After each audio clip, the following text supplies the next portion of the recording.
Les mariages sont différents selon les époques et les cultures. La tradition occidentale qui veut que l'homme demande en mariage sa bien-aimée sans méfiance, à genoux, est une pratique relativement nouvelle. Autrefois, et dans de nombreuses cultures, les mariages étaient arrangés par les parents de la mariée et du marié.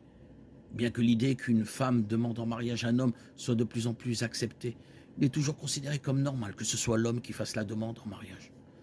Mais ce n'est pas parce qu'une pratique est traditionnelle qu'elle est correcte. Ainsi, selon la Bible, est-il approprié qu'une femme demande en mariage son bien-aimé? Le parallèle biblique du Christ en tant qu'époux apporte également une certaine sagesse à cette question. Tout au long des Écritures, Jésus est comparé à un époux qui aime son épouse. Bien qu'aucun verset biblique ne s'exprime de manière définitive sur cette question. Le concept de l'homme prenant l'initiative de demander en mariage a en réalité un certain fondement dans les Écritures.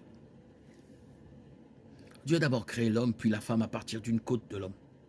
Genèse 2, 22 dit « L'Éternel Dieu forma une femme de la côte qu'il avait prise de l'homme, et il l'amena vers l'homme. » Paul fait écho à cet ordre de création dans 1 Corinthiens 11, 8, 9, lorsqu'il dit « Car l'homme n'est pas tiré de la femme, mais la femme de l'homme.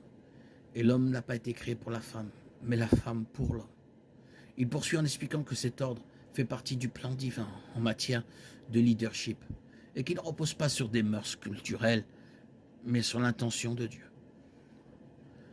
À l'exception du cas particulier de Ruth, il n'y a aucun exemple dans la Bible où une femme demande en mariage un homme. Les mariages étaient arrangés par les familles de chacun, et l'idée qu'une femme fasse une demande en mariage n'a donc jamais été envisagée.